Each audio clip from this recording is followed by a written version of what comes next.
abdiiti. Falfalinni baankaan jalan deebine koreen nagaa man marii Ameerikaa bor pirezidaanti Tiraamp irratti naqaashii dhiyeeffata. Babara Xoole hansoora ala keeddaa himtuu biyya santiin. Yuunivarsiitii Waldiyaa keessa arra sodaaf muddama malee hokkarra kan jira dubbatu barattoonni yuunivarsiitichaa immoo ajjeechaaf reebicha mooraa sana keessatti dhiyeenya geggeessamee ture balaaleffachuudhaan hiriira bahanii jiru. Yuunivarsiitii Jimmaa keessatti barattoonni naannoo Amaaraa mooraa gallakkisanii ba'uudhaaf turan barattoonni Oromoo waliin dubbachuuf tasgabbeessuudhaan akka barnoota isaanii itti fufan godhanii jiru jechuudhaan hoogganaan waldaa barattootaa dubbatee jira. Koongiresiin Federaalaa Oromoo ibsa kaleessa baaseen kanneen yuunivarsiitii Waldiyaa keessatti ajjeechaaf reebicha raawwatan akka seeratti dhiyaatan gaafatee jira. Maraafuu akka xumura sagantaa keenyatti nu waliin turaa jenna dhaggeeffattoota keenya amma duuf gara soraatti. Yaa mormee jedha Masfiin Irraagee oduu achi nu ergeen jalanne nutti. ሰሞኑን በወልዲያ ዩኒቨርሲቲ በተፈጠረው ግጭት ሕይወታቸውን ላጡ ቤተሰቦች torban kana yuunivarsiitii Waldiyaa keessatti walitti bu'insa uumameen maatii warra lubbuu dhabaniif jajjabina hawwinaa jedhan jiraattonni magaalaa Waldiyaa hiriira har'a gaggeessan ajjeechaa sana balaaleffachuun tokkummaaf waamicha dhiyeessaniiru. Yuunivarsiitii fi barattootarraa beekumsa malee ajjeechaa tokkummaa malee addaan ciccituu barachuu hin qabnu jedhaniiru. Nama ajjeesuun injifatamoodha kanneen jedhanis ni jiran. Kantiibaan magaalaa Waldiyaa obbo Mahammad Yaasin akka dubbatanitti ይህ ግጭት የወልዲያ ከተማን ከዛም አልፎ የአማራን ሕዝብ የማይወክል ነገር ግን ደግሞ የጥቂት ግለሰብ walitti bu'iinsi kun magaalaa Waldiyaa achiis uummata Amaaraa ka bakka bu'u otoo hin taane fedhii namoota muraasaa irratti kan qiyyaafatee fi gocha badii walii wajjin jireenya keenya kan nyaatu tokkummaa keenyas ka diigu waan ta'eef ni balaaleffannaa jedhaniiru. Uummata Oromoo fi Amaaraa gidduutti jibba facaasuuf walitti bu'iinsa uumuuf qaamonni fedhan shira xaxanii jechuudhaan kantiibaan kun balaaleffatanii jiran. Kanneen gocha kanatti hirmaachuun shakkaman seera duratti akka dhiyaatan gochuun caasaan nageenyaa qorataa akka jiru. Kanaafis hawaasni magaalaalees ta'e qaamni ilaallatu tarkaanfiin sirriin akka fudhatamuuf sochii gochaa akka jiru ibsanii jiran. Hawaasni magaalaa abbootiin amantii fi maanguddoonni biyyaa bakka buutonni hawaasa daldalaa kanneen rakkoon irra ga'e gaafachuudhaan jajjabeessanii barattoonnis akka tasgabba'an gochuun walii wajjin jiraachuu keenya agarsiisuu qabnaa jedhaniiru kantiibaan kun. Barattoota yuunivarsiitii Waldiyaa waliin mariin gaggeeffamu har'a kan itti fufe yoo ta'u Oromiyaa ministeera barnootaa sadarkaa olaanaarraa jilli ergaman har'a walakkeessa guyyaa Waldiyaa seenuu isaanii yuunivarsiitiin ibsee jira jechuudhaan Masfin Arraagee Daseerraa gabaaseera.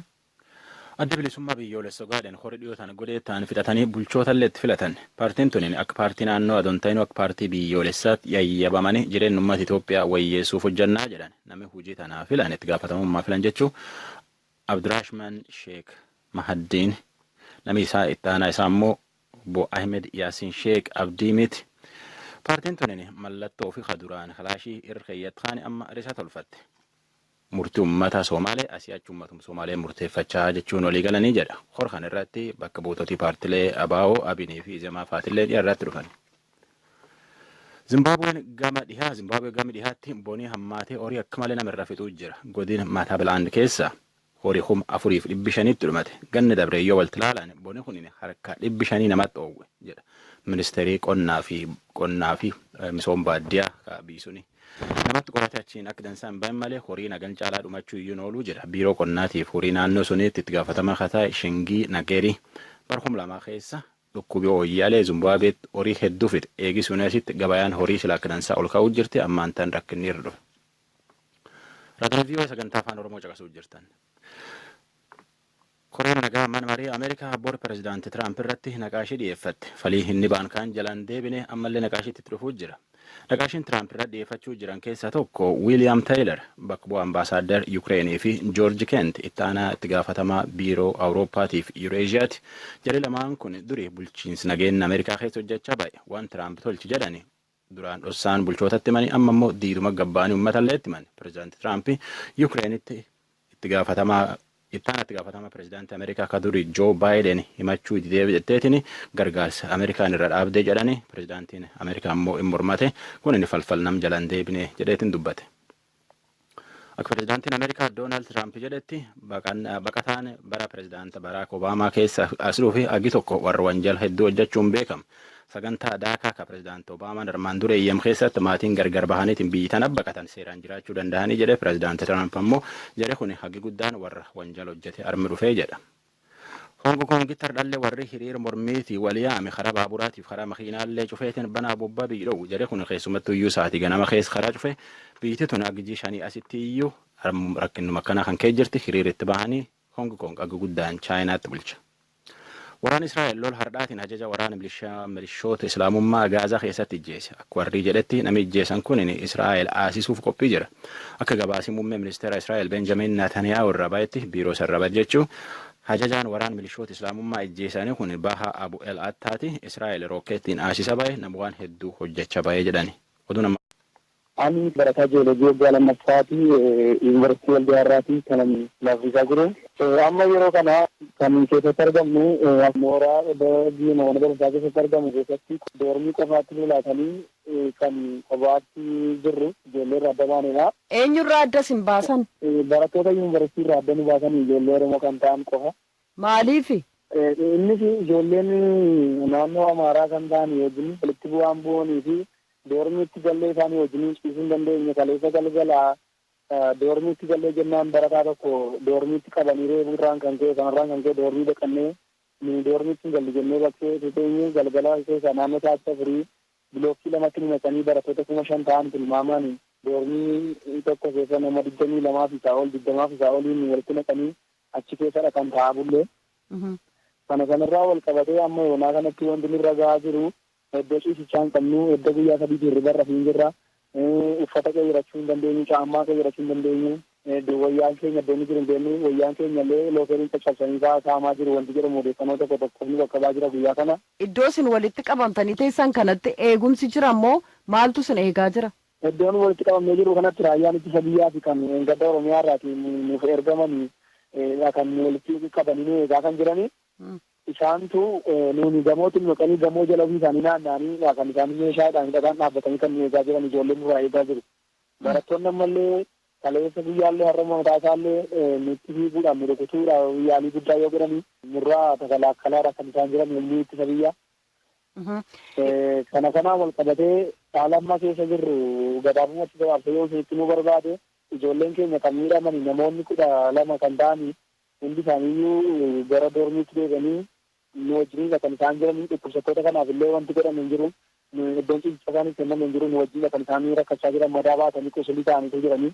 Wannan jedhu waan baay'ee na ajaa'ibu maallaqa keenyaan baasneeyyuu kan yeroo binnee ijoollee nyaachisne yeroo muraasa qabna dhuguma dubbachuudhaa fi harmooliin tokko harmeen gara bal'aa kan namoonni magaalaa keessa jiraattonni magaalaa fermuuziitti shaayii naquudhaanii aannan danfisanii naquudhaanii mooqa garaagaraa mooqanii fiduudhaanii ijoollee dhukkubsatanii dhufanii gargaaruutiin abbootiin amantaa garaagaraa kan ta'anii musliimonnis ta'anii pirootestaansi kan ta'anii namoonni garaagaraa dhufanii kan iddoo sanatti dhufanii jajjabeessaa turan jabaadhaa kana jaallatee miti fedhan dhufan ni godhee ni akkasumatti maal jedhanii namoonni haasaan jajjabinanii taasisaan jiru.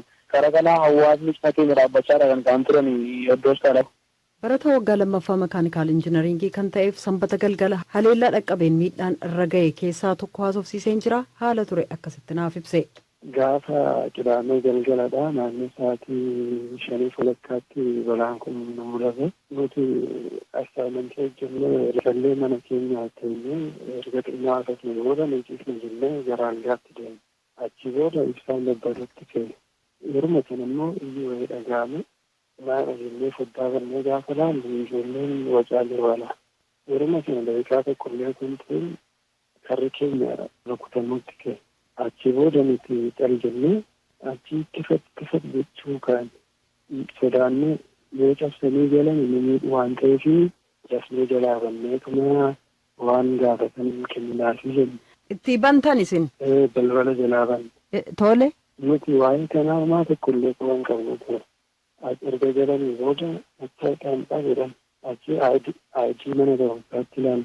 isanitti darbatanii kan inni sida hinnaan xiyyeeffate qabala handaa jedhan achi tokko dabuubidha baaseetti kenne ilaalanii deebisaniif ammas Tigreen tokko itti kenne sansaas ilaalanii deebisan aanitti kenninaan ilaalaniituma Oromoon ol jedhanii tokko duuba ture sibiila harkatti qabateera duubarraan narkutee mataa qoteessa achi booda fuulduratti biqiltiree jennaan tokko immoo fuula koo keessa dhagaa qabatee ture narkuta achi natti marfamee beekaanii achi booda ofillee koo yeroon xiqqoo turee of baru biyyarreen ciisaa jira naannoo sa'aatii 5 walakkaati kun hundi kan ta'e achi sa'aatii 9tti ambulaansii naa waamanii mana yaalaa na geessan. Miidhaa akkamiitu sirra ga'ee jira mana qorichaati yoo maal sii godhan?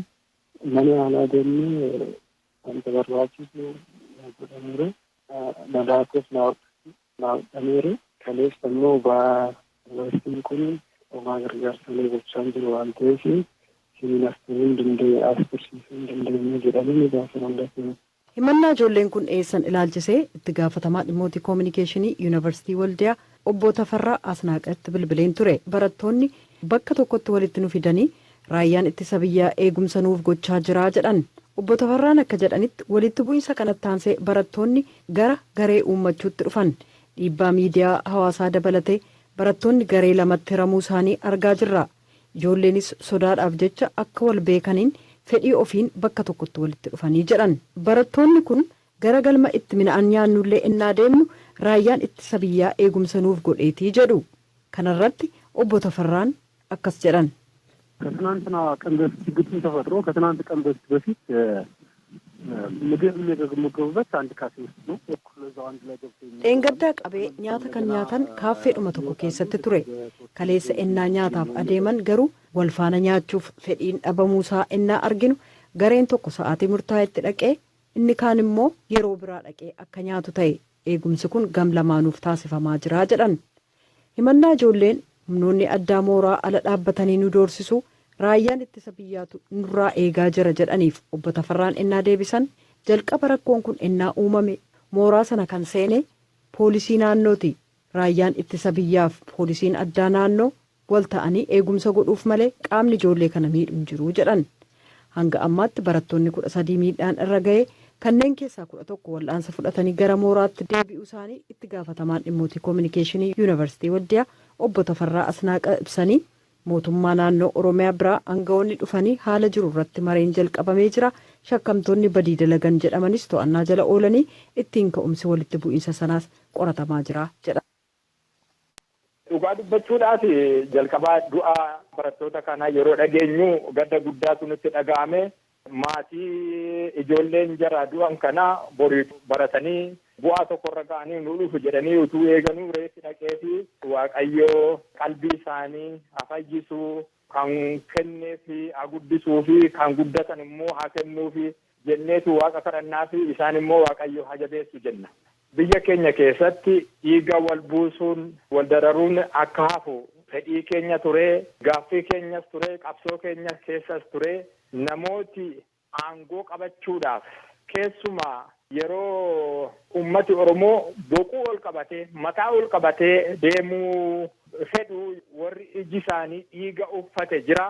Jara kanatu tooftaa adda addaatiin dargaggoota keenya irratti akka balaan bu'u godhaa jiru.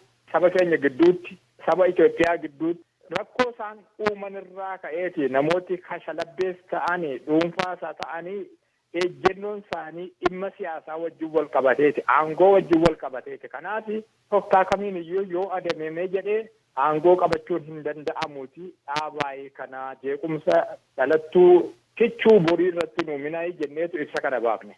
Mootummaan gama isaanii dhimma kana irratti akka tarkaanfii fudhatu gaafattan kan maal jedhudha? Mootummaarras komii irraa qabna. Komii qabnu ibsineerraa naannoo dallaa barumsaa kana keessatti rakkoon adda addaa akka uumamu hin beekamaa. Tokkoffaa to'annoo gochuutu irra jira. Dhimmi nageenyaa hordofuutu irra ture. Mootummaan dagatee jennaan rakkoon akkanaa barattoota kichuu akkanaarra ga'e. Kanaaf komii keenya ibsinee fi lammata immoo waan akkanaatti akka hin deebine tarkaanfii cimaa eegumsa cimaa akka godhu gaaffii gaafannee jirra. Mootummaanis kana nu dhaga'ee deebii nuu kenna. Saba keenya, sablammii keenya, barattoota keenya, ijoollee boriitu iddoo keenya bootee biyya kana guddisuu dandeessu. Eegumsa barbaachisaa, kunuunsuu barbaachisaa. Kanaafiyyuu komii keenyas gaaffii keenyas walitti qabnee ibsuu dandeenyeerra. Asirratti obbo Xuruun akka seera biyya sanaatti kolleejotaa fi yuunivarsiiwwan yookiin immoo barnoota sadarkaa olaanaa keessatti nageenya kan eegsisu eenyu? Mootummaa federaalaati. Mootummaan naannoos immoo itti gaafatamummaa hin qabu jennee miti kan amannu. Tooftaa adda addaatiin hin eegu quma wal qabaatanii odeeffannoo wal jijjiiranii hariiroo cimaa godhaniitu eegu waan jennee amannuufi dhimma nageenya sabiyyii kanaa immoo ijoollee kichuu kanaa immoo eegumsa irratti lamaanuu harka wal qabatanii hojjetu jenneetu amannaa. Keessumaa garuu mootummaan federaalaa harka olaanaa qaba jenneetu beeknaa. Seeraanis kan tumamee jirudha. Gama kaaniin immoo kanneen Oromiyaa keessa jiranii fi waamichi dhiyeessitan jira. Maal jedha? Waamicha guddaa dhiyeessineen waamichi kan keenya kun haaraa ta'eetu hin ta'in aadaama Oromooti. Oromoon qooda fudhachiisaadha. Haala moggaasaatiinis haa ta'uu, haala guddifachaanis haa ta'uu, haala biraatiin ollummaadhaan wajjiniin oolee buluu sirriitti beekaa, sirriitti hubataa. Aadaan kun nu keessaa akka hin banne aariidhaan dallansuudhaan ka'ee lammiilee Oromoo gidduuttis ta'e saboota biroo irratti tarkaanfiin hin taane, tarkaanfiin hin malle, tarkaanfiin agaggeen akka hin fudhatamne of qusachuun akka fudhatamu gaaffii keenya dhiyeessine, kadhaa keenya dhiyeessine saba keenyaa fi barattoota keenyaaf, dargaggoota keenyaaf, qeerroo keenyaaf, qarree keenyaaf, saba keenya hundumaa akka jiruuf gaaffii kana dhiyeessineeti. Dhugaa dubbachuudhaaf taateen raawwatamte suni fira dhiisaatii, dargaggoo dhiisaatii, nama gurguddaallee, hoggansa adda addaallee, hoggantoota paartiillee aarsuudhaaf danda'a. Garuu biyya akkanaa keessatti, biyya mootummaan abbaa irree saba jeeqaa ture keessatti, ammallee sirriitti qulqullaa'ee hin haaromfamne keessatti waan sodaachisaan akkanaa uumamuudhaaf danda'a. Garuu of qusatanii itti adeemamuun akka irra jiru abdii keenya.